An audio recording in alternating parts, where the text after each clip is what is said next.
Yeah, but use the mesh.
Just tell me.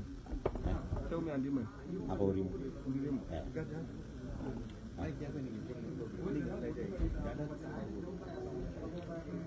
And that's the way that you it's not like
Problem.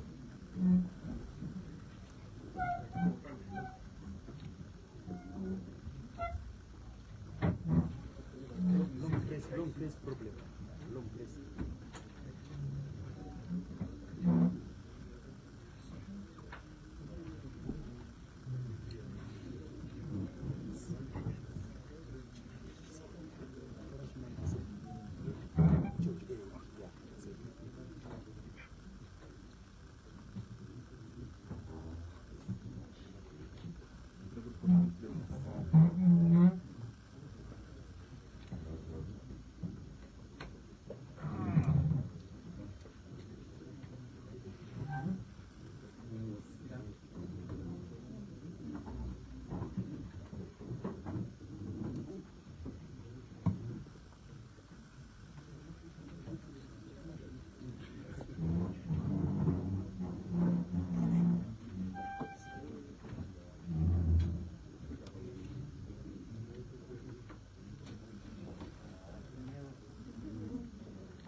Colleagues, good morning and welcome to this press briefing. I'll be making two press briefings in succession. The first press briefing pertains to issues around the stabilization of the exchange rate and the control of inflation. The second press briefing pertains to the remuneration framework for the conditions of service for the civil servants. Let me start with the issues or measures, additional measures that government is taking to stabilize the exchange rate and to control inflation. The government has recently taken significant steps to stabilize the exchange rate, as announced through the presidential policy statement and other measures. The impact of these measures have signaled to the market that government has a total commitment to enhancing the country's foreign exchange management systems. However, additional measures to further strengthen these systems and measures based on the following and well-established facts relating to the country are required. One, the key drivers are exchange instability, ineconomy, and fiscal deficits, and money creation by monetary authorities. These two variables have long been dealt with successfully within our economy, in the sense that we've eliminated large deficits, and we've also put the growth of money supply under control. Number two, in addition, the current account has moved from a deficit to a surplus position over the last 3 years. The trade balance has ceased to put pressure on the exchange rate. Three, the economy is generating substantial foreign exchange at the moment, which is adequate to fund imports and other external payments. Four, the confidence deficit among economic agents as a result of past hyperinflation experiences has resulted in higher than usual demand for US dollars as a store of value. This is reflected not only in the increasing holdings of foreign currency balances in the banking system. These balances, however, do not efficiently circulate in the economy due to structural issues in the banking sector. Five, the lack of confidence and high inflation expectations have incentivized economic agents to engage in parallel market benchmarking in the pricing mechanism and in a skewed preference for US dollars for commercial transactions. And the forward exchange rate pricing is also the norm, thus creating a vicious cycle of increasing prices which is self-fulfilling and is generating higher month-on-month level of inflation as well as fueling adverse inflation expectations. The proof of this lies in a recent econometrics study done at the University of Zimbabwe, which indicates that inflation is not being caused by the normal real economic variables, but by behavioral variables such as confidence, adverse inflation expectations, arbitrage behavior and opportunities, among other things. Six, the skewed preference for the US dollars in the economy has also resulted in a larger than normal demand for foreign exchange to support domestic transactions, as opposed to foreign exchange being predominantly used to fund external transactions. I now proceed to pronounce the additional measures. Based on the above economic facts, government has put in place the following additional measures to build further confidence in the economy. One, entrenching the multi-currency system in law. The government has clearly stated its intention of maintaining a multi-currency system based on the dual use of the US dollar and the Zimbabwe dollar in the main. However, the market lacks confidence in the multi-currency system. However,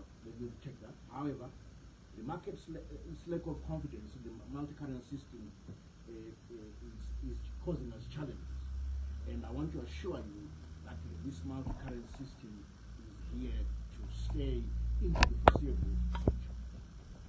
And to eliminate any speculation and arbitrage-based activities on this issue, the government has decided to embed the multi-currency system and continue to use it, or to make sure that the US dollar is used as a transaction currency in law for a period that includes the 5 years that covers the NDS1 period. So this will be in place for the entire NDS1 period. Number two, entrenching the interbank market exchange rate in law. The interbank market exchange rate is now being determined by banks on a willing buyer, willing seller basis. Utilization in all economic transactions of this formal rate is now made mandatory by law.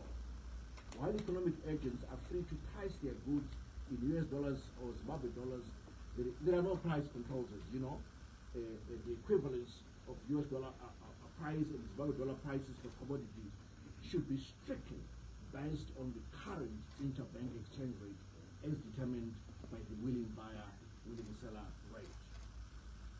I move on to other stabilization measures pertaining to fuel, maize meal, and bread in our shops. If we start with the interventions in the fuel sector. Over the past few months, following significant pressure on global fuel prices due to global tensions, government has been intervening in the fuel sector in order to stabilize fuel prices. These actions have included the downward review of government levies on fuel, and number two, the release of fuel from the strategic fuel reserve. This week, government completely removed the levy on diesel, or rather brought it down to 0 cents, and significantly dropped the levy on petrol. It's now down to 4.7 cents. This action prevented the price of fuel from breaching the $2 per liter mark. I now turn to the grain issue. Government is taking action to increase the supply of maize and wheat into the market in order to ensure greater availability and price stability. And this is being done through releases from the strategic grain reserve. Let me start with wheat. Government is going to immediately release 21,000 metric tons of wheat over the next 1 month to the millers. This is beginning in July. This will be done in terms of pricing at the import parity price calculated at the prevailing interbank rate or the willing buyer, willing seller rate. Millers have also indicated to us as government that they will intend to import 70,000 metric tons of wheat over a 3-month period. The wheat will be sold at the import parity price converted into local currency equivalent at the ruling exchange rate. I now turn to maize. Again, government will immediately release 7,000 metric tons of maize, which is really is an outstanding allocation to millers, which they've already paid for, but there were just delays in releasing due to some technical issues. But this will now be released immediately. That's 7,000 metric tons. In addition, government will release a further 25,000 metric tons of maize on the back of a swap arrangement with millers, because they intend to import a similar amount over time. So, but we immediately hand over 25,000 metric tons to the millers to process and satisfy the market. Thereafter, a further release of 27,000 metric tons of maize from the strategic grain reserve will also be made. This is at the winning price of $75,000 Zimbabwe dollars per ton, plus $90 per ton. This $90 per ton is being converted at the prevailing interbank rate. Let me make further observations. It has been noted that millers, or some millers, tend to put the burden on government to replenish their grain stocks. Whilst we appreciate the importance of ensuring food security to the nation, millers should be encouraged to source their own grain stocks whenever possible. We encourage them to do that. We've given the licenses to import freely, and they should be able to do that. But that said, the government will expedite importation of maize from the region to make sure that we have enough stocks to supply to our citizens. The government of Zimbabwe remains committed to maintaining macroeconomic stability and the elimination of harmful and destabilizing arbitrage conditions that have pervaded the economy at the expense of the generality of citizens. I thank you.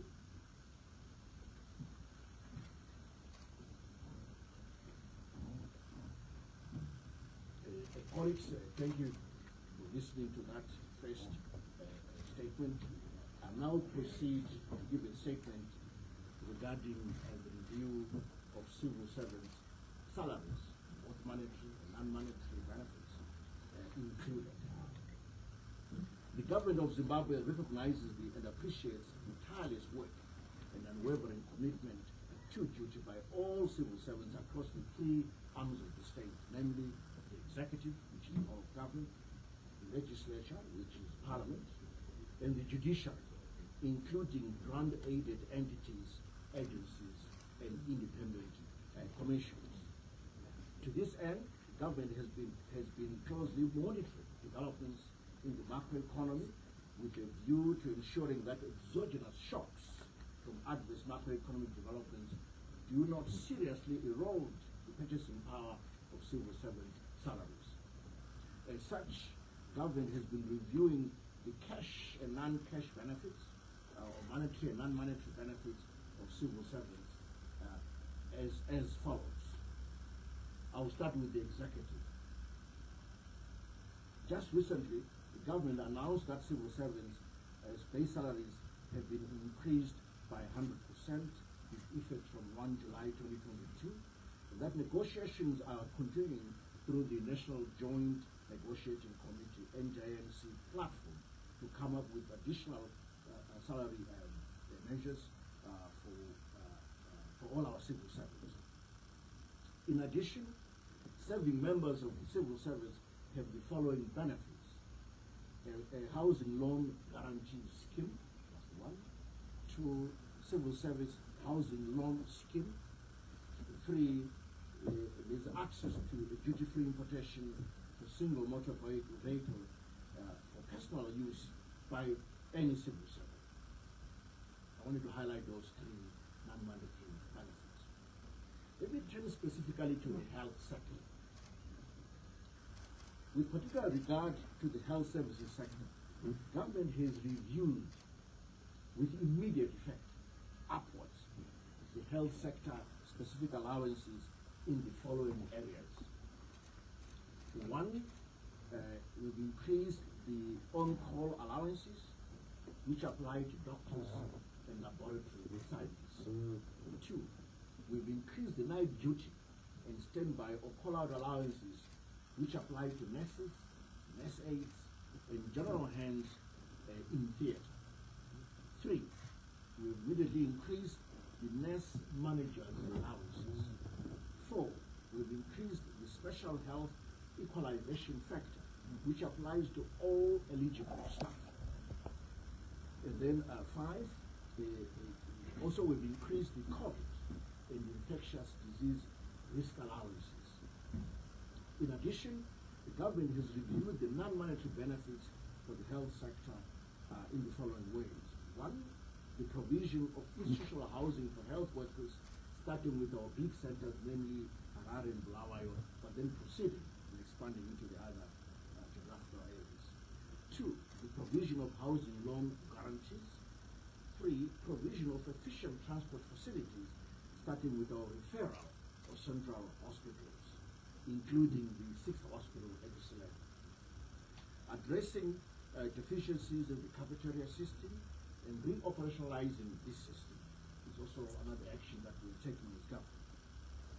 Including, also we include the local production and sourcing of uniforms for our health sector personnel.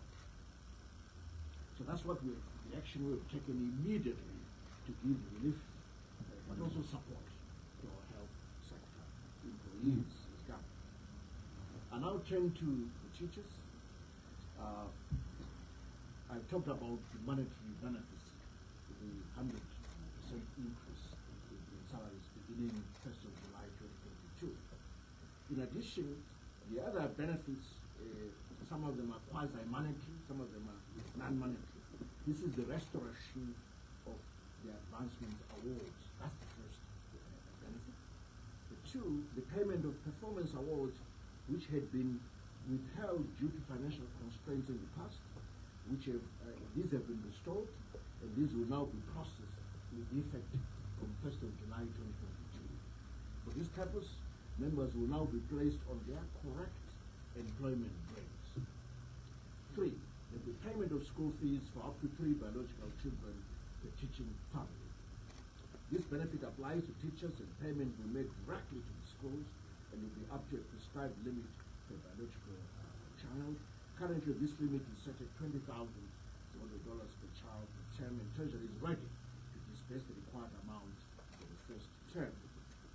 4, the provision of 34,000 housing units as institutional accommodation for teachers. To cushion teachers from the rising cost of accommodation, government has committed itself to provide 34,000 housing units within and outside school premises over a period of 5 years. Finally, the provision of transport facilities to ferry teachers of both rural and urban areas is being implemented and has already commenced. This is facilitated by existing structures under the Civil Service Bus Fund and the Rural and Urban Mass Transport Systems. I now want to highlight the security sector. Government values the critical role played by the security services in the country, in our economy. We cannot have economic growth without the requisite peace.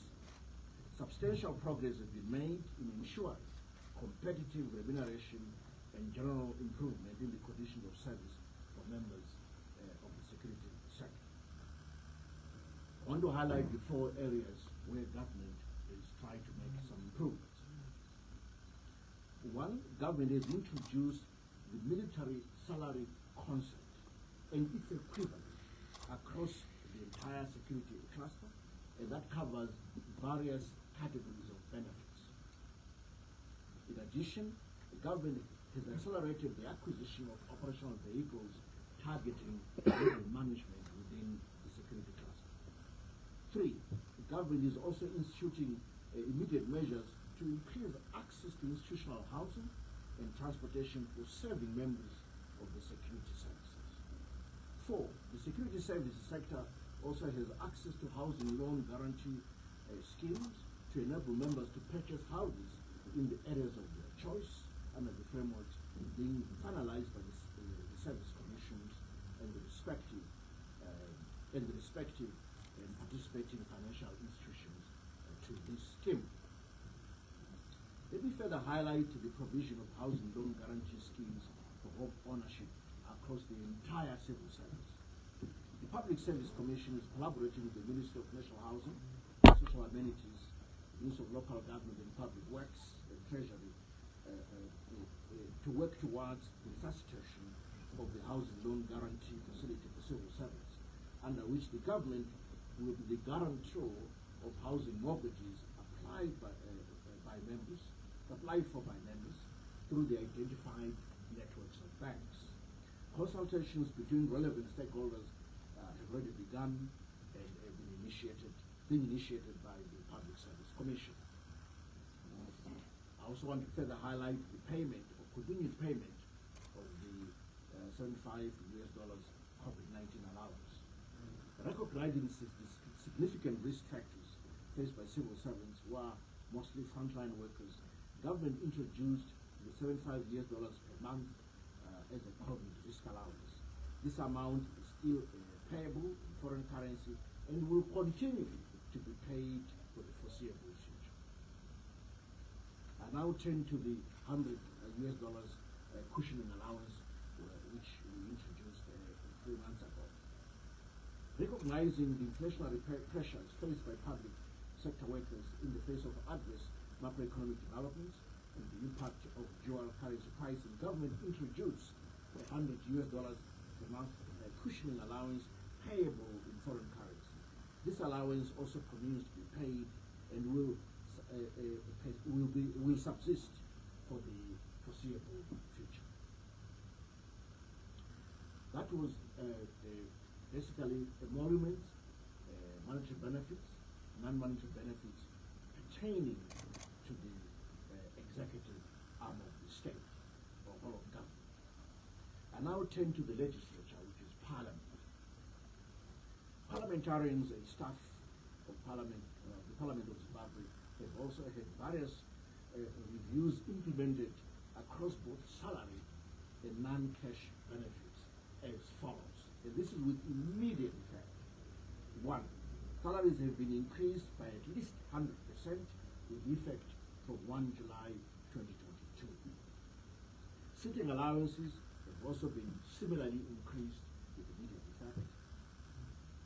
Government has also introduced with immediate effect a contributory medical scheme where government will contribute 80% to the subscriptions, similar to the scheme which is in place for the rest of the civil service.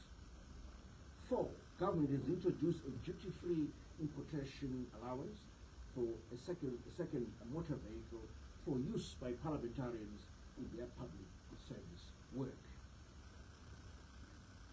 5, in order to ease transport challenges for employees, government acquired buses for use by parliament staff.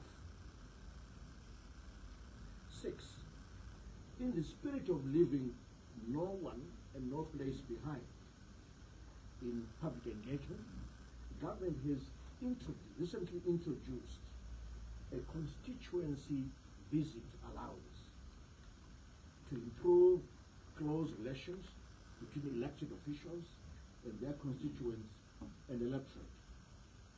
Fuel is provided to members in all constituencies, irrespective of the distance to their constituencies from the capital city. And this is also in proportion to the size of their constituency. So the larger the constituency, the higher the fuel allocation, because there's a lot more area to cover. Finally, members of the legislature are also being paid the combined $175 per month, which comprises the $75 linked to the COVID risks, and then the $100 cushioning allowance recently introduced. Finally, I turn to the judiciary, the third arm of the state. All members of the judiciary have received a salary increase of a minimum 100% with effect from 1 July 2022. In addition, an allowance that recognizes and aligns remuneration with peers in the legal profession has also been put in place. Number two, members of the judiciary are now also benefiting from the housing loan guarantee schemes and the housing loan scheme, as well as the duty-free importation of one motor vehicle. Number three, members of the judiciary are also being paid the combined $175 per month, comprising the COVID-19 allowance of $75 and then the plus the $100 cushioning allowance. In conclusion, colleagues, therefore, the government of Zimbabwe reiterates its commitment to pay competitive remuneration to civil servants and to all arms of the state in order to retain critical skills and derive efficient public services. Accordingly, the government will continue to assess conditions of service for all civil servants across the entire state in order to appropriately and timelessly benchmark these in line with economic development. I thank you.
Multi-currency system and the auction system into law.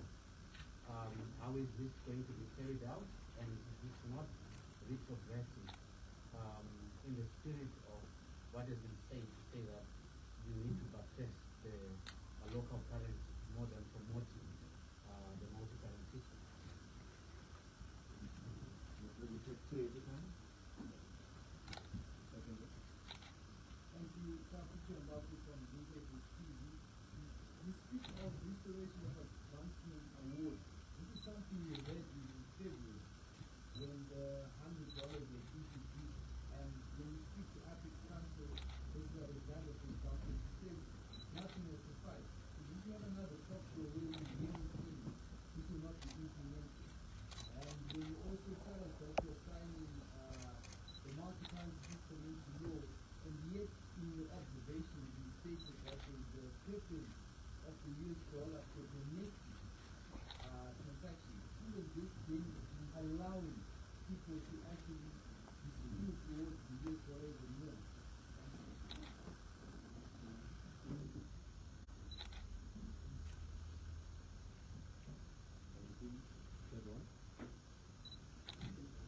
third one.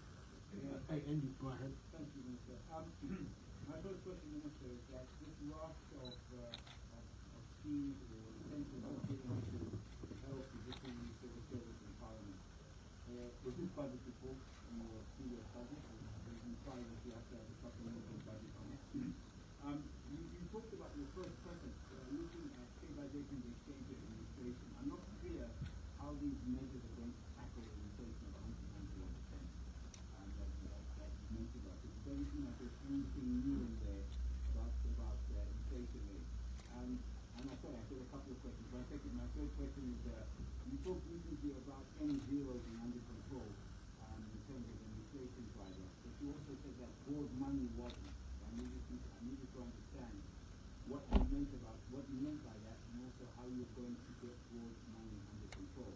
And my last question, because I know I could go on all day. My last question is, we just received the pressure from the Monetary Policy Committee, especially the 50 release, and they've increased interest rates to 200%. My concern about that, of course, is bank books, how that would affect bank books, particularly NPLs, and so forth. I mean, I won't get into the other issues they released, because I've just received it now. People check it, but that's the major question, NPLs, and how we're going to manage bank books becoming bad. Thank you.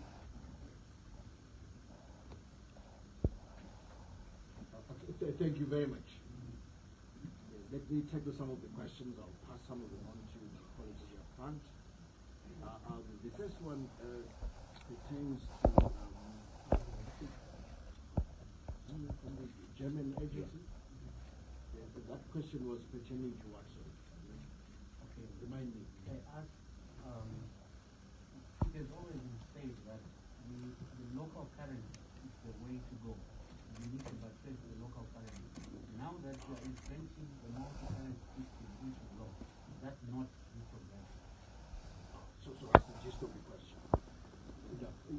Basically, we are entrenching the multi-currency system in the sense that we already announced that the use of the US dollar will achieve over the NGS 1 period. So we want to provide assurance to the market that there is no SR policy around this exchange rate system that we adopted. And we want to assure you, the public, that this will continue over the NGS 1 period. And we want to buttress the situation where you can make use of the US dollar for domestic transaction or make use of the domestic currency. You are free to choose. So we are buttressing that and continuing that policy. And then from was it Chiamba? We referred to the issues of advancements that these have not been honored. I'm emphasizing that these will be honored. And we'll say that from the 1st of July, these will be paid. That's an announcement. And then we also seem to imply that putting these exchange rate issues into law is entrenching the US dollar as against the Zimbabwe dollar. No, we're entrenching both. From Andy Hodges, basically we're saying that there's nothing in here that supports the notion of price stability. Certainly the release of grain from the GMD of wheat and maize should go a long way in improving the supply in a way that should help us tackle any supply constraint driven increases in prices from maize or wheat related products. And then in terms of salaries, basically we're making sure that civil servants have an additional income to make sure they can tackle the increases in inflation that we are seeing. In terms of tackling broad money, basically the increase in interest rates, I didn't want to announce that. I wanted the government to announce that, so you got it. Yeah. So that's exactly how we're dealing with the growth in demand for credit by increasing the price of money, which is the interest rate that's defined. That should go a long way with making sure that we reduce the demand for unnecessary credit in the economy. But notice that the 200% interest rate is in line year-on-year inflation that has been recently increased at 191 or 92%, year on year. We refer to the issue that perhaps this will push up NPLs and so forth. On that note, I will hand over to Piers Bomata to further elaborate on the issue of interest rates and NPLs. If you want to add on any of the thank you, Honorable Minister. Look, I spent 28 years lending money, and there's one very clear aspect. NPLs are caused by bad lending, never by interest rates. And I think I need to add that we actually need a complete rethink of the Zimbabwean business model that we are currently running. We cannot have corporates in this country continue to have business models that are based on monopoly pricing and unreasonable market power, access to cheap credit, access to cheap foreign currency, access to cheap power, because they are always coming to ZTC and to ZESA, wanting sub-economic tariffs, access to cheap energy or cheap fuel, and we even struggle. We actually have some companies that want to do some canning of tomato, wanting to get a national project status, because they also want access to lower taxes. So the business model of most corporates here has been based on these 4 or 5 fundamentals, which we need a complete rethink on. So this argument that the productive sector will not be able to borrow, you should be able to sustain your business on correct borrowing and correct interest rates. Actually, the lack of confidence that we all write about on a daily basis is actually a reflection of the inability for us to create savings. So we also now need to restore the value of savings, because that is the only way we can create long-term capital. So again, we have had the corporates that have been subsidized, and I will hesitate to say this, by pensioners, widows, and orphans, by paying sub-economic interest rates. And that is actually, in turn, hurts the creation of capital, and hurts the pensioners, hurts the savers, at the expense of actually creating savings in the economy. So that argument, I think we need to take it off the table and have business that can sustain themselves in this economy on the basis of correct fundamentals. Thank you, Honorable Minister. Thank you.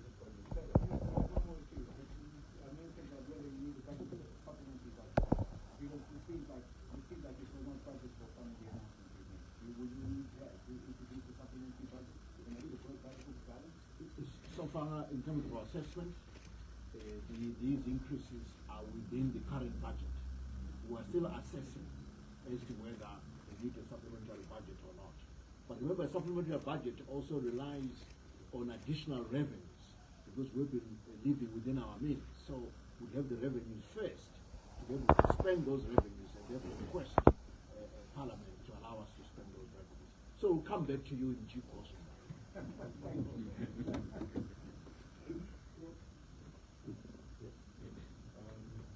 Let's do, I think, 3 more. Please advise Minister on your position for growth rates in line with the measures that you want to take.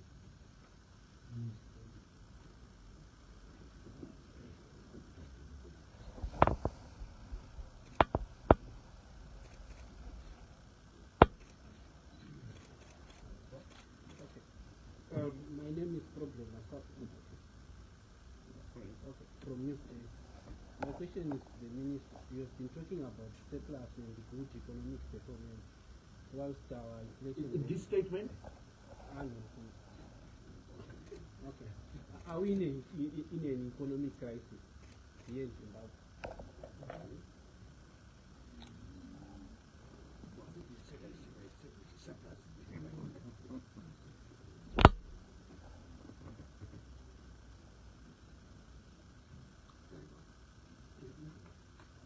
Thank you, Honorable Minister. My name is Tatila Junaida. I'm with Newsday. I don't think there was a question you asked about how exactly putting a law to support the multi-currency system is going to address the stabilize the exchange rate, because you've already put, I think, legal instruments which kind of already do the same thing. So I don't know if you can explain how that addresses the exchange rate problem, and if there's been a suggestion made about floating the Zimbabwe dollar and dollarizing the economy. What is your comment on that? Thank you. From Bloomberg, I have the growth forecast figure for 2022, but as is tradition, we will announce that formal revision during the midterm budget review on the 28th of July next month. Maybe suffice to say for now that we will announce a slightly lower growth rate than the 5.5%. If you turn to the colleague from Newsday who says, are we in an economic crisis? Look, there's uncertainty everywhere. The global economy, and we're part of the global economy, is facing challenges, that's a broader question, around inflation control, around, I would say the 3 Fs, food, fuel, fertilizer, 3 Fs. So there is a challenge globally around that, and Zimbabwe is no different.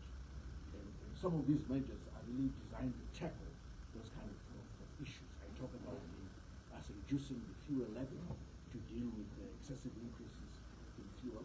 I talked about releasing grain from strategic reserves, but also allowing millers to import a freely. That is meant to, again, to ensure food supply.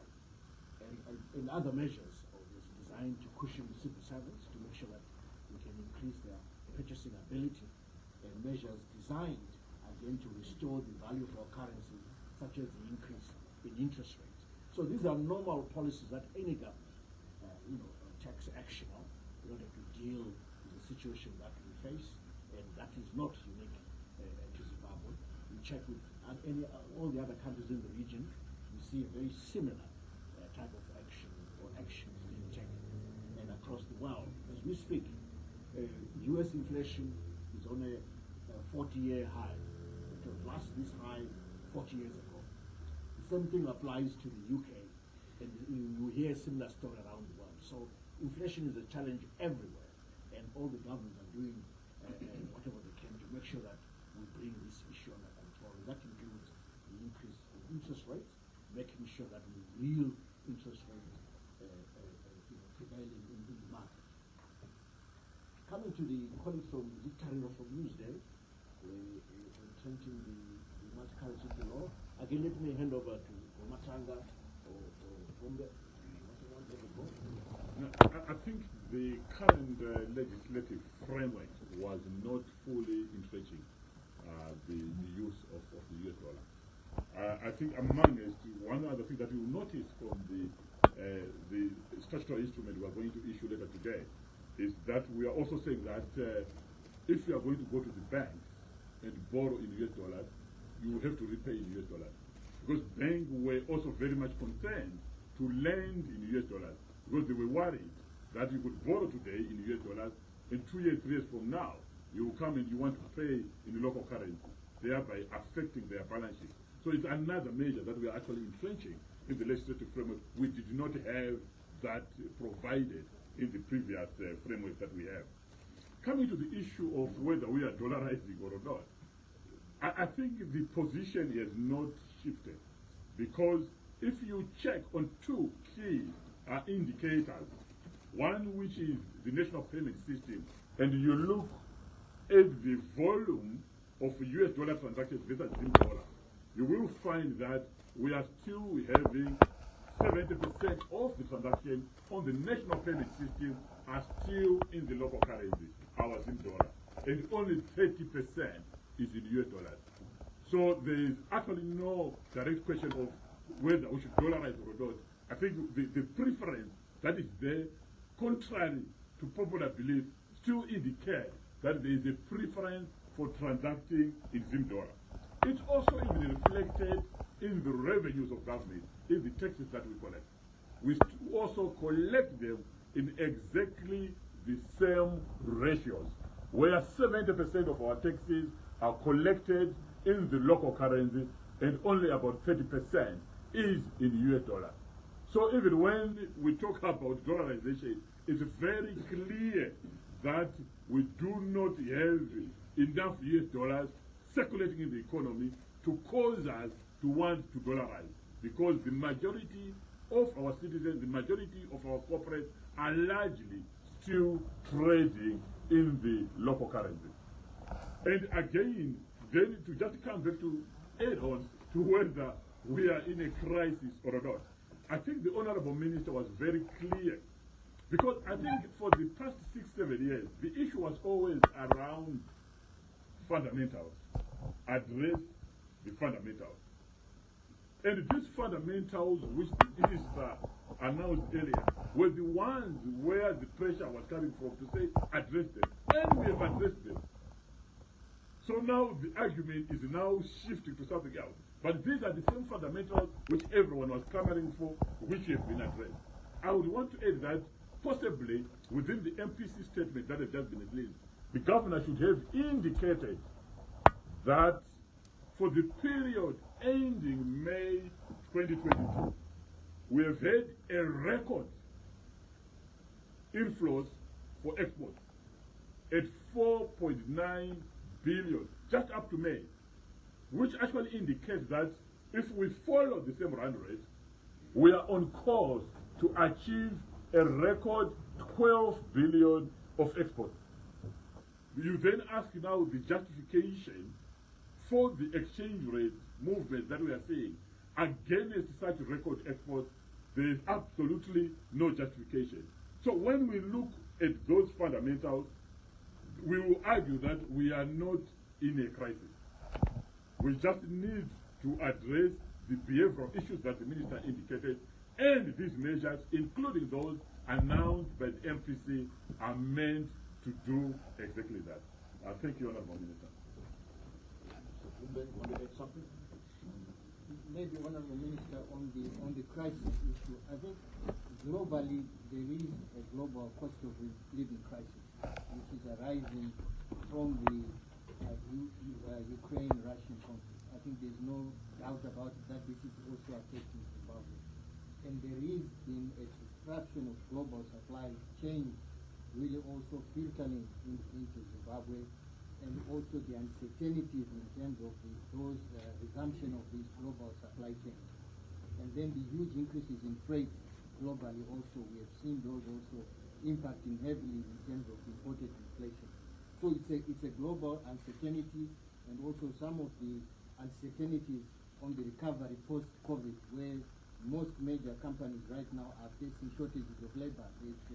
Just labor has disappeared for them. So these are issues also affecting the local economy. Thank you. Very well. I'm sure there are additional questions. I saw Andy lifting his finger. Other colleague at the back, I think that's your number.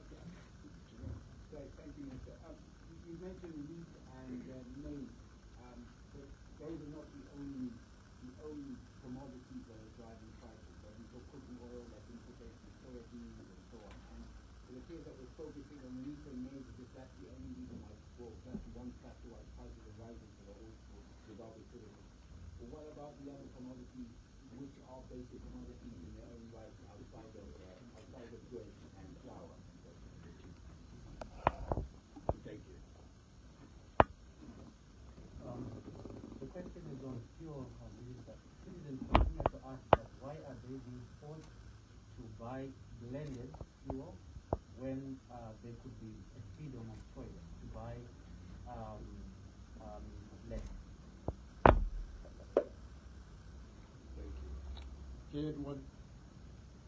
Okay, Professor, I just want you to break it down for, I'm passionate about civil service because of what they do for the country.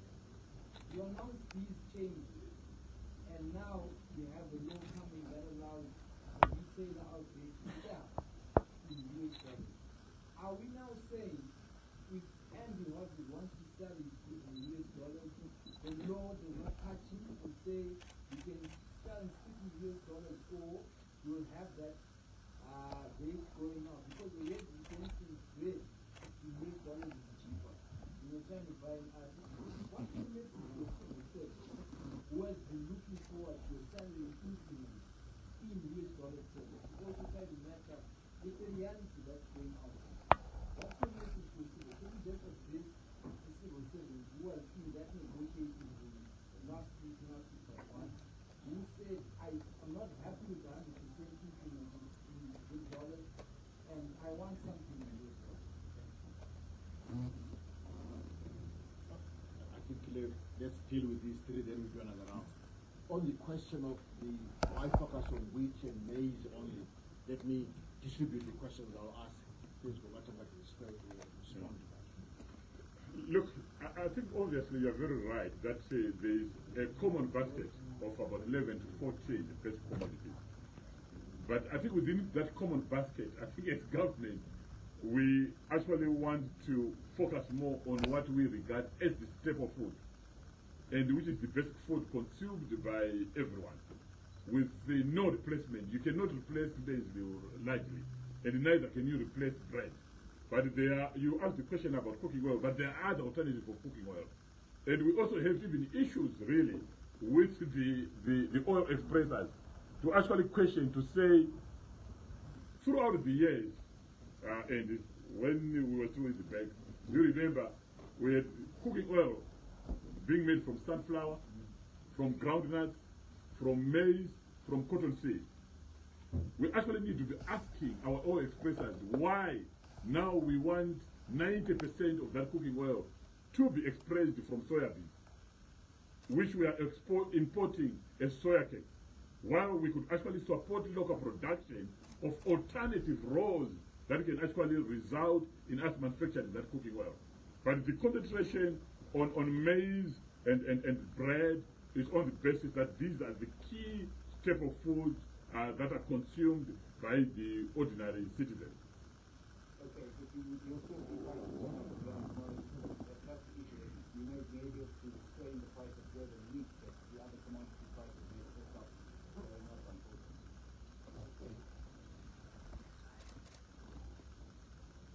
Yeah, but within those other 14 basic commodities, we have already taken the necessary intervention by opening up a duty-free importation of those commodities. So we have already intervened to try and curb monopolistic and unreasonable price increases on the other 14 products through that particular SI. And it's actually working, because we've seen prices of some of those basic commodities actually starting to decline. But I think there is always global pressure. If the cooking oil is being only manufactured from soya, which then leads to feed into the general global food crisis and the increase just even on shipping costs, as Mr. Bumbe indicated. But we believe that the initial SI to open up those other products for importation should actually start to deal with the varying prices of those commodities. I turn to the question then on blending, that you want to be free to buy any fuel. Don't quite appreciate that everyone is forced to use blended fuel. You see, the blending strategy is one way of curbing sharp increases in fuel prices. And this has worked very well. In fact, without the current blending taking place, the price of fuel would be higher. So this is to your benefit and to the benefit of the public. Most governments around the world practice this policy of blending fuel for that reason. Even in the US, United States, they have a blending policy. And in countries such as Brazil, which are even more advanced in terms of biofuels, you see even more aggressive policies in those kind of countries. So this is not abnormal. It is normal in countries where they are able to do it. And this has been very helpful in containing the sharp increases in prices. The last question had to do with the payment of civil servants in US dollars. As we said earlier, government earns 30% of its revenues in US dollars and 70% in Zimbabwe dollars. It follows, therefore, that whenever we're thinking of the salary increases, you see more increases in domestic currency in terms of Zimbabwe dollar than in US dollars. So the current offer has been based on the currency of dominance in terms of these revenues, which is Zimbabwe dollars. So that's where this at least 100% offer is based on. But as I said earlier, and the government has already pronounced, we'll continue our discussions with civil servants to hear their concerns. And again, we look at our offers to see whether there's any flexibility at all to increase either way, either Zim dollars or US dollars. But as I said, our constraint is this 30-70 inflow in terms of 30% US dollars, 70% Zimbabwe dollars. But also we're putting in place several, numerous non-monetary benefits that I've outlined. It's not just the salary, but also the non-monetary benefits also matter. PS wants to add something. I think one thing that I also need to highlight is that from a policy perspective, government policy has always been to pay the lowest civil servant 75% of the PDL. That's the policy. That's what we've always aimed for. So if you do the numbers at any exchange rate of the 175, right, added onto the Zimbabwe dollar component, you will actually find that we are now above that 75% threshold. But I think what we've actually seen being propagated on social media is that when we are talking about salaries for teachers, for nurses, there is a deliberate omission of the US dollar 175, as if it's not being paid. So when someone says, oh, they are getting 60,000 as a minimum, they are deliberately excluding the US dollar 175 at official exchange rate. You will find that it takes the overall salary above 100,000 US dollars. And even if you look at the latest number that we have for the poverty datum line, it's actually lower than that number. And so it actually means that from a policy perspective, we are actually within the policy.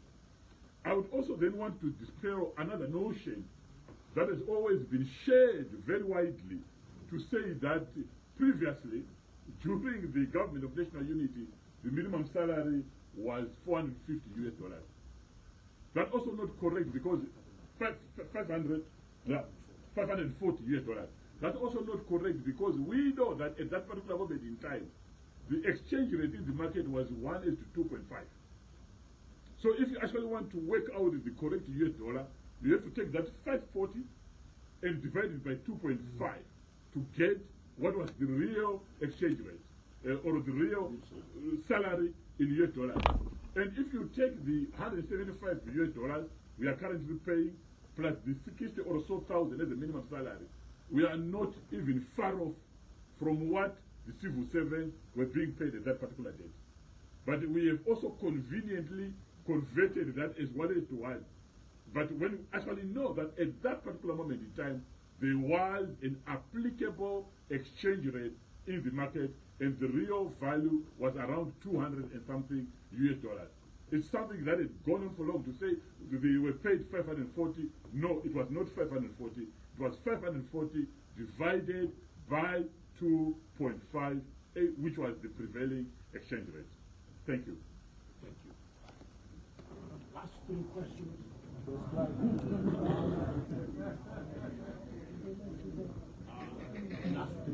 And so you will choose, let's run an auction of questions here.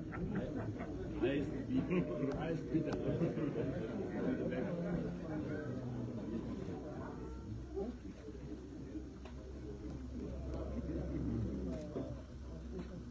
Go ahead. Mangezi.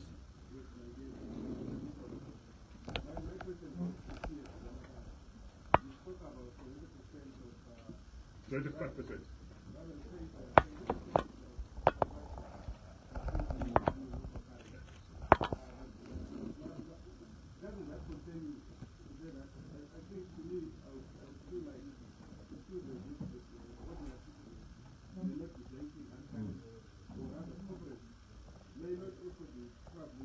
contribute very much to the South Africa. So to say that most of the policies are being reformed from that perspective. Probably even if taking rules that the offset or that the contribute that the contribute that more US dollars are probably still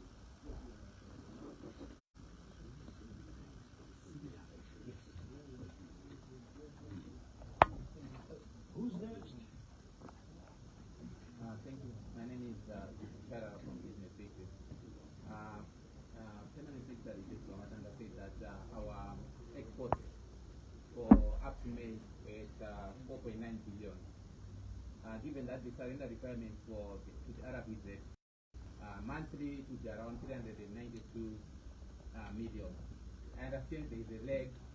In terms of the money coming into the country, but the disparity between the 392 million versus 25 million that is sold at the Reserve of Zimbabwe, there is a huge disparity there. Maybe if you just explain how that happens.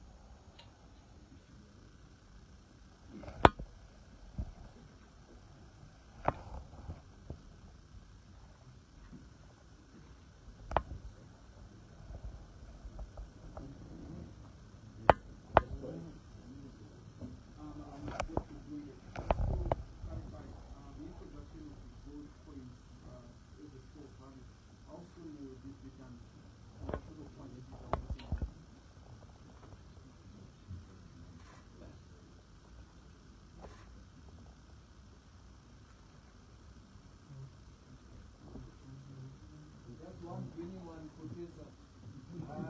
Yeah. The fourth one. Yes, my last one. I won't speak it. So this one is related to the pencil. You say there was a 2.5 exchange obtained with the change.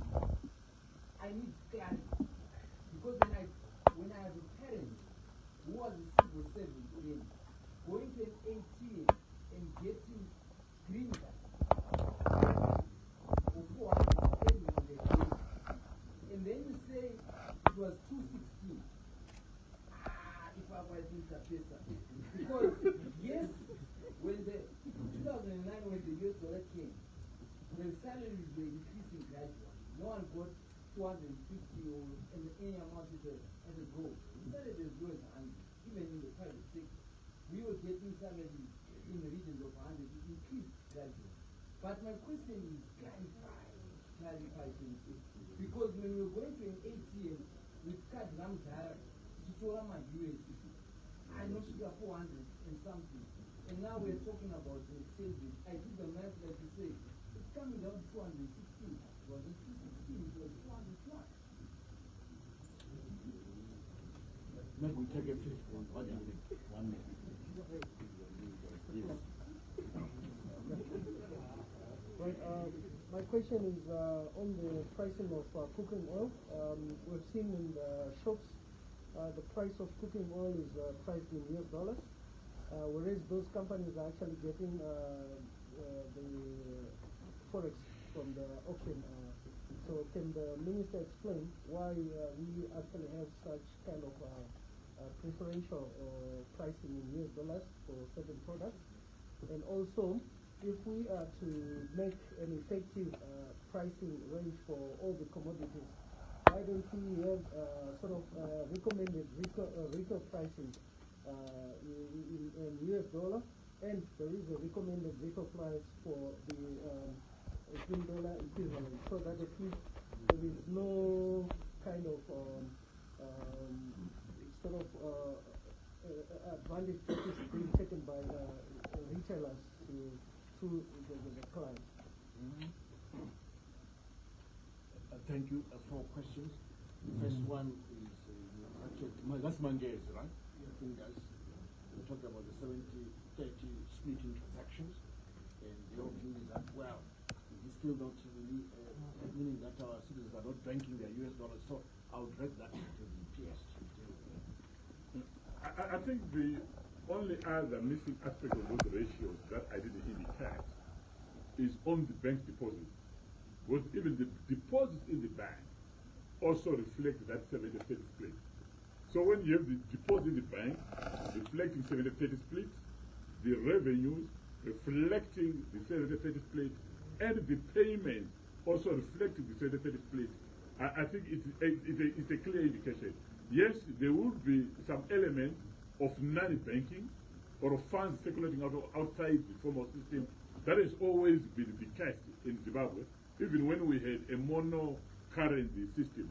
But to actually indicate that most of the transactions are still occurring in Zim dollar, up to end of May, about 12.2 trillion was actually transacted as Zim dollar.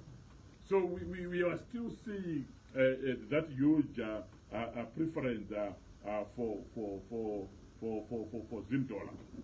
And it's just answering the issue around the 40% from Mr. Shara.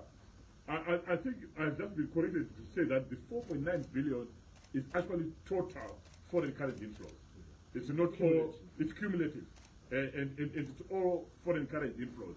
So we need to break down and say how much of that were exports and how much is the 40%, and then address your question. Your question might still be relevant, but again, not all of the retentions are done at 40%. We have got some companies that have applied because they are recapitalizing or because they've got special projects that they are running where they may be allowed to retain more than the 60% for various reasons. So it's not a flat 40% for everyone. I think to explain the 540, the 400 that we are talking about, I also think I will also then add another analog to that. Why do we have an issue of legacy debts or of funds that were in people's accounts that they could not access? It's because that 500 was not available to everyone. Or even that ATM, it was not all ATMs that it would go to. Because I was still in the banking sector during that time. I think only 2 or 3 banks. And if I actually want to give myself credit, one of the banks was the institution that I was working for, where you could, well, it was one of the 3 banks which you could go and withdraw US dollars. But the reason why today we actually speak and we are trying to compensate some of the depositors is because they could not access that money, because it was not there. You could only access it at 2.5, then you were assured of getting it. But at 1:1, it was only to very limited depositors who could actually access their money at that 1:1. But it was not available to everyone. Thank you, Piers. If I can add on the issue of the gap between what we're earning in terms of gross receipts and what is on the auction. I must say that we'll do the numbers of the breakdown for you just to assist. But also there are other liabilities beyond just commitment to the auction by those who need to import. External liabilities that we need to honor, and debt service. So all those again come in to take their share in that 392 million that you mentioned. So there are other liabilities beyond just the auction commitments. You asked about the gold coins. Of course, the Reserve Bank will do further pronouncements on how that will be operationalized in detail. But this is a project that Federal Bank has launched, the government has launched through the Central Bank with immediate effect. So it will be rolled out and further information will be provided in terms of how that will operate. But this is a wonderful thing because it will give you yet another asset in which you can store value, in which you can save. So this is actually a very good thing. The gold price has been quite buoyant. So I hope that you will also buy these coins for store value and not necessarily keep your value in US dollars only. I now come to the cooking oil pricing. I think that if we have now to start gazetting prices, recommending prices, that would be price control. I don't think that's a good idea. We don't want to use cheap price controls, which might really cause to serious shortages in the market for some of these commodities. If we start doing that, so we should stay away from institutions and price controls. Thank you very much. Colleagues, thank you very much. Anyone for one last bonus question? Bonus question. Who is the lucky person? I'm Captain Ulay. So, yeah. The minister, you mentioned From that. the government. Yeah, Minister of Security. Okay. Yeah. So, you mentioned that. You are not allowed to ask a question. Why not? No, I'm serious. Yeah. You can ask me privately. Because you're a government employee. You want to have questions for journalists, And the media. but please immediately you come over and ask me a question. Thank you very much. Yes, at the back.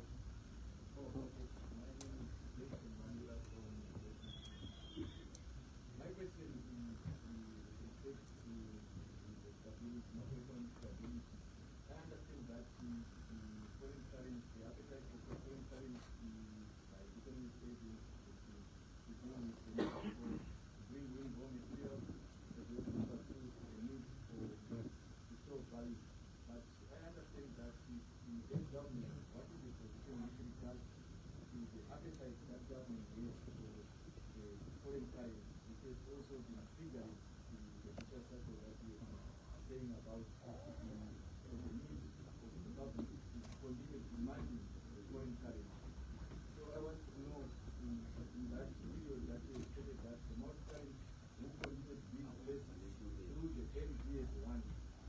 What is the government's position making as a way of improving the confidence around the $10 our own local currency in that you know that the $10 has created a lot of competitiveness in terms of the exports that we are currently having.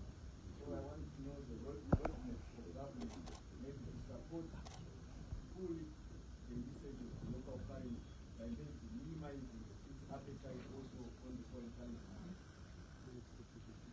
Thank you very much, colleagues from ZBC. You said Cuthbert, right? Your name? Thank you very much for that multifaceted question. I'll take the aspect of the aspects of what angle you get to add. You say that the government has appetite for foreign currency and therefore may be increasing demand for foreign currency. That is not the case. Government is able to take care of its foreign currency needs from the 30% or so revenues that we receive in hard currency from our taxes. So we're raising enough US dollars to meet government needs, whatever taxes come in. And in addition to that, whatever we have as excess, we've been using that to support the auction. For the longest while, we've been releasing as much as 15 million per week, between 10 to 15 million per week.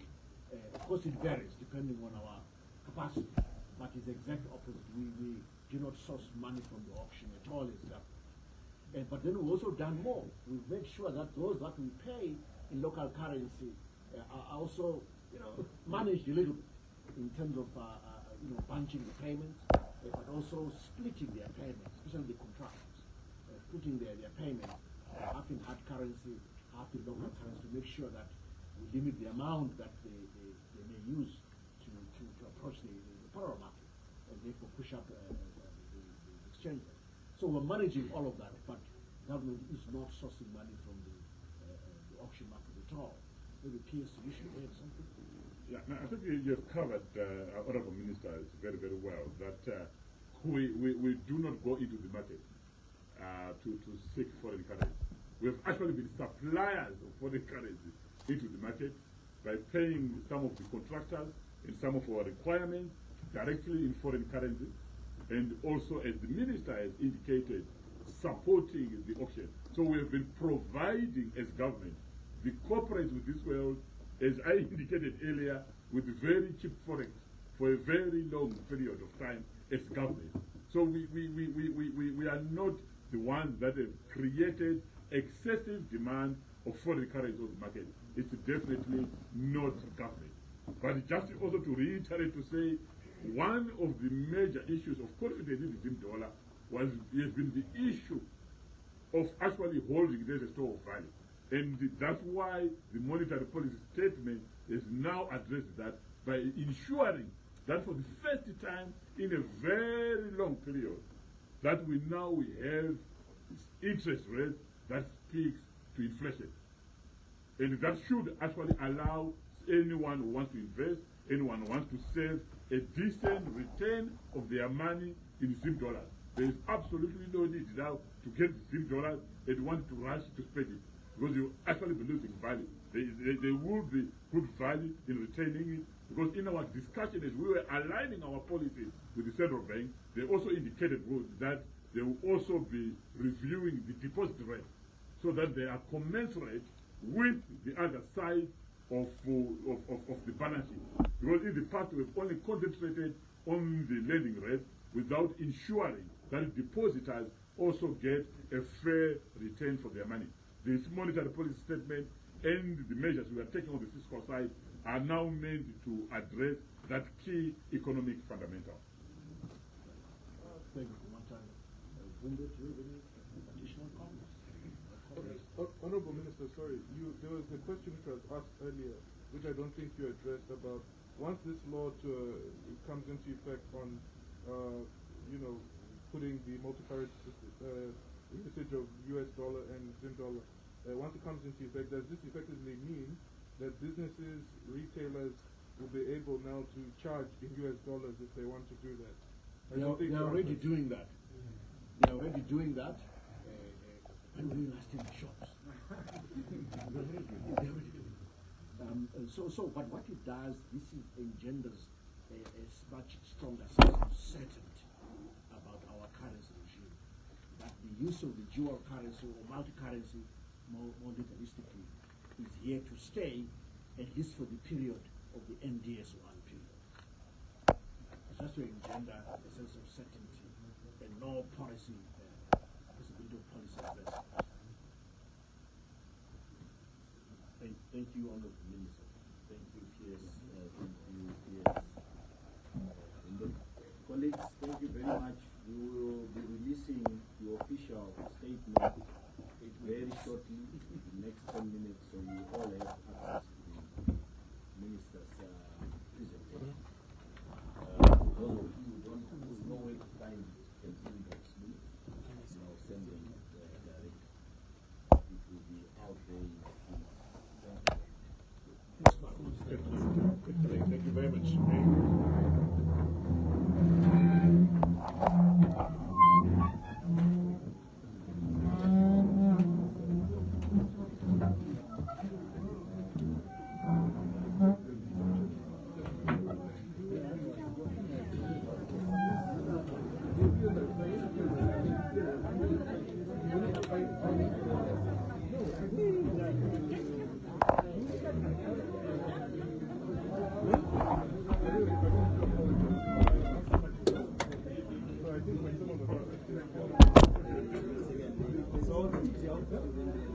No, the music. Then I realized it was coming from.